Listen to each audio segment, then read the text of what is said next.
ఇవాళ విజయవాడలో పిసిసి అధ్యక్షురాలు షర్మిలారెడ్డి గారు, ఇతర కాంగ్రెస్ సీనియర్ లీడర్లు, ఎన్ఎస్ఏ, యూత్ కాంగ్రెస్, నిరుద్యోగ యువకులు చలో సెక్రటేరియట్కి పోయి అక్కడ ముఖ్యమంత్రి ఉంటే ముఖ్యమంత్రి, చీఫ్ సెక్రటరీ ఉంటే చీఫ్ సెక్రటరీకు ఒక మెమొరాండం ఇవ్వడానికి ప్రయత్నం చేస్తే అరెస్ట్ చేశారు. వాళ్ళని అడ్డుకున్నారు, అరెస్ట్ చేసి పోలీస్ స్టేషన్లో బంధించినారు. వాళ్ళు వెళ్తూ ఉన్నది ఎందుకు? వాళ్ళు ఏమైనా బాంబులు తీసుకెళ్తున్నారా, లేకపోతే గడపాలు తీసుకెళ్తున్నారా, లేకపోతే భవనాలు కూల్చడానికి వెళ్తా ఉన్నారా? ప్రభుత్వం మీరు ప్రతిపక్షంలో ఉన్నప్పుడు చెప్పినటువంటి మాట మీరు నిలుపుకోలేదు. నిరుద్యోగ యువకులందరూ కూడా రాష్ట్రంలో నిరాశ నిస్పృహలతో ఉన్నారు. ఇప్పటికే కోచింగ్ సెంటర్లో లక్షల రూపాయలు ఖర్చులు పెట్టి అప్పుల పాలై వాళ్ళకి అవకాశాలు రాలేదని ఉన్నారు. మీరు ప్రతి జనవరి 1వ తేదీ రావడం ఎంత సత్యమో, అదే జనవరి 1వ తేదీన జాబ్ క్యాలెండర్ను ఏ సంవత్సరానికి ఆ సంవత్సరం ఉన్న ఖాళీలన్నీ భర్తీ చేస్తామని చెప్పినారు. 5వ జనవరి కూడా అయిపోయింది. మీరు ఎందుకు చేపట్టలేదు? నిరుద్యోగ యువకులకు మీరు చేసిన మోసం కాదా? ఇప్పటికైనా ఏ విధంగా మీరు న్యాయం చేయగలుగుతారు అనేది ఒక ప్రశ్న. ఆవాళ ఈనాడు ఉన్నటువంటి ప్రభుత్వం ప్రతిపక్షంలో ఉన్నప్పుడు 2,30,000 ఉద్యోగాలు ఖాళీ ఉన్నాయి. వచ్చిన వెంటనే అన్ని భర్తీ చేస్తాం. చేయడమే కాకుండా ప్రతి జనవరి 1వ తేదీన జాబ్ క్యాలెండర్ విడుదల చేస్తాం. ఎందుకు చేయలేదు? ఎందుకు మీరు నిరుద్యోగ యువకుల గొంతు కోస్తా ఉన్నారు? ఎందుకు వాళ్ళ మీద మీకు ఇంత కక్ష అని కాంగ్రెస్ పార్టీ ప్రజాస్వామ్యతంగా ఒక ర్యాలీగా వెళ్ళి అక్కడ రిప్రజెంటేషన్ ఇవ్వాలి అనేది. రెండవది, ఈనాడు ఉన్నటువంటి ప్రభుత్వమే ప్రతిపక్షంలో ఉన్నప్పుడు 5 ఏళ్ల కింద ఆనాడు ప్రభుత్వంలో ఉన్నటువంటి తెలుగుదేశాన్ని మీరు నిగ్గదీసినారు. ఏమని? 30,000 టీచర్ పోస్టులు ఖాళీ ఉంటే మీరు కేవలం 5,000, 6,000 పోస్టులు మాత్రమే నోటిఫికేషన్ ఇచ్చినారు. ఇది వంచన. మేము అధికారంలోకి వచ్చిన వెంటనే మెగా డిఎస్సి అంటే ఉన్న పోస్టులు అన్నీ కూడా భర్తీ చేస్తాము, 23,000 పోస్టులు భర్తీ చేస్తాము అనే మాట మీరు వాళ్ళకి చెప్పినారు. ఈ రోజుకు ఖాళీలు పడి 30,000 టీచర్ పోస్టులు ఖాళీ ఉన్నాయి. ఎందుకు మీరు 30,000 టీచర్ పోస్టులకు 5 ఏళ్ల కింద చేయవలసినటువంటి ఈనాటి వరకు మీరు నోటిఫికేషన్ ఇవ్వలేదు? ఎందుకు కేవలం 6,100 పోస్టులకు మాత్రమే ఇచ్చినారు? ఈరోజు 1,00,000 మందికి పైన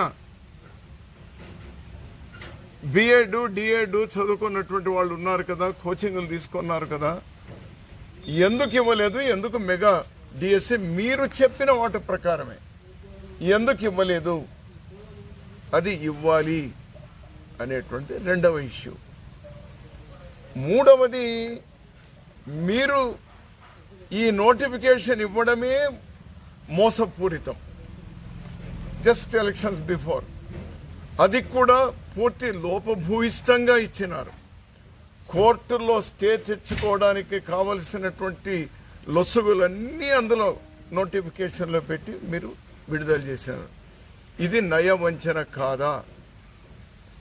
ఇవి ప్రభుత్వం దృష్టికి, ప్రపంచం దృష్టికి తీసుకెళ్ళడానికి ప్రజాస్వామ్యయుతంగా నిరుద్యోగ యువకులు, ఎన్ఎస్యుఐ, యూత్ కాంగ్రెస్ వాళ్ళందరినీ తీసుకొని కాంగ్రెస్ పార్టీ అధ్యక్షురాలుగా లీడ్ చేస్తూ ఉంటే ఉదయం నుంచి బయట రానివ్వలేదు. ఉదయం నుంచి బయటకు ఎవరిని రానివ్వలేదు. నిన్నటి రోజే మొత్తం రాష్ట్రం మొత్తంగా అన్ని పోలీస్ స్టేషన్లో కూడా ఎవరైతే యాక్టివ్గా ఉన్నటువంటి వాళ్ళు ఉన్నారో వాళ్ళందరినీ కూడా నిర్బంధించడము, పోకుండా అడ్డుకోవడము, బెదిరించడము చేసినారు. అయినా రాత్రికి రాత్రే దూర ప్రాంతాల్లో ఉన్నటువంటి వాళ్ళు కొంతమంది అక్కడ చేరుకుంటే చివరికి కాంగ్రెస్ పార్టీ అధ్యక్షురాల్ని అరెస్ట్ చేయబోతున్నారు అనేటువంటి విషయం అక్కడ రానివ్వరు అని తెలిసి రాత్రి ఒక అమ్మాయి కటిక నేల మీద కాంగ్రెస్ ఆఫీస్లోనే రాత్రంతా నిద్రించి ఉదయం ఉన్నటువంటి అక్కడ కొన్ని వందల మందితో కొన్ని వేల మంది వచ్చేటువంటి వాళ్ళు అడ్డుకున్నారు. ఉదయం వాళ్లతో బయటికి ప్రయత్నం చేస్తే 10 గంటల నుంచి దాదాపు 2 గంటల వరకు 4 గంటలు అక్కడిని అడ్డుకొని చివరికి కొంత దూరం ప్రయాణం చేస్తే మళ్ళీ ఊరి బయట సెక్రటేరియట్ పోయే ముందు మీరు అరెస్ట్ చేస్తారు. అరెస్ట్ చేసి తీసుకెళ్తారు. ఇది సమాధానమా?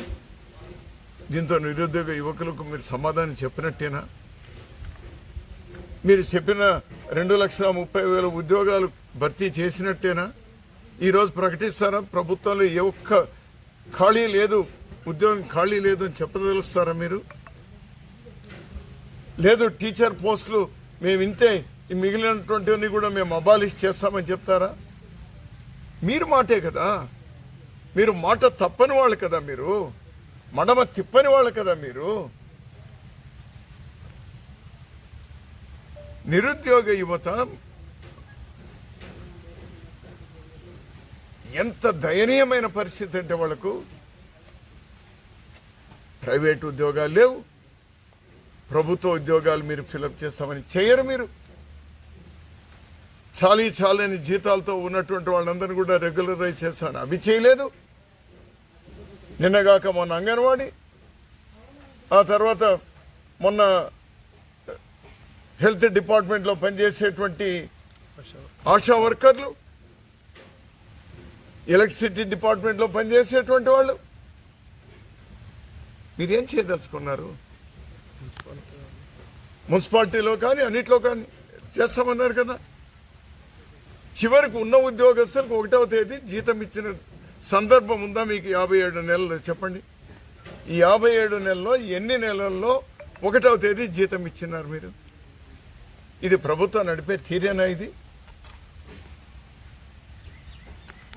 మీకేమో 1వ తేదీనే రావాలి, మంత్రులకు ఎమ్మెల్యేలకు 1వ తేదీ టెన్షన్గా రావాలి, మీకు ఉద్యోగస్తులకు రాదు. పెన్షన్దారులు కేవలం పెన్షన్ మీదే జీవనం సాగిస్తూ ఆ ముసలి వయస్సులో వాళ్ళ జీవనం నడుపుతుంటే వాళ్ళకివ్వరు మీరు. ఇది ప్రభుత్వం నడిపే తీరేనా? ఏది ఏమైనా ప్రభుత్వం ఈరోజు చేసినటువంటి చాలా తప్పు చేసినారు. మీరు రిప్రజెంటేషన్ తీసుకోవాల్సింది, సమాధానం చెప్పాల్సింది. నేను మీకు చెప్తున్నా, మీరు ముఖం చాటేస్తున్నారు కాబట్టి, యువతకు, నిరుద్యోగ యువతకు మీ దగ్గర సమాధానం లేదు కాబట్టి మీరు అరెస్ట్ చేసినారు. నేను ఛాలెంజ్ ఇస్తుతా ఉన్నా, నేను కూడా అవసరం లేదు, మా పార్టీలోని ఒక ఎన్ఎస్ఐ మా స్టేట్ ప్రెసిడెంటో లేదా మా యూత్ కాంగ్రెస్ స్టేట్ ప్రెసిడెంట్నో మేము పంపిస్తాం. మీ పార్టీలో ఎవరైనా కానీ లేకపోతే మీ ప్రభుత్వంలో ఎవరైనా కానీ బహిరంగ చర్చకు రండి, మీరు ఈ ఒక్క ఇష్యూలో యువతకు చేస్తున్నటువంటి మీరు అన్యాయంలో.